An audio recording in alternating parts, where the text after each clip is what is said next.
எல்லோருக்கும் நல்ல திருமண வாழ்க்கை அமைய வேண்டும் என்ற விருப்பம் ஏக்கம் இருக்கிறது. உங்கள் கடைக்கால் ஜாதகத்திலே சுக்கிரன் 7ஆம் அதிபதி பெண்களாக இருந்தால் பாக்கியாதிபதி செவ்வாய் வலிமை பெற்றால் நிச்சயம் நடக்கும். சர்வார்த்த சிந்தாமணி பாடல் எண் 183 உலகுக்கு ஒரு உண்மையை சொல்லுகிறது.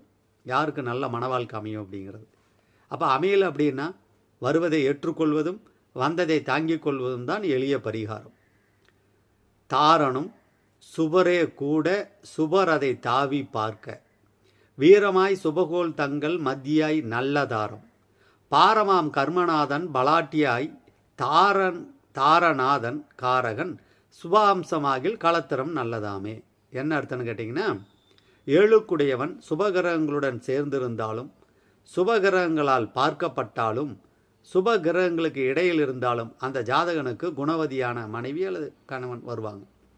10 பலம் பெற்றிருக்க 7 சுக்கிரனும் நவாம்சத்தில் சுபகிரகங்கள் வீட்டில் இருந்தால் நல்ல மனைவி, பெண்களாக இருந்தால் பாக்கியஸ்தானம் 9ஆம் அதிபதி கிடக்கூடாது, செவ்வாய் பலமாக இருக்க வேண்டும்.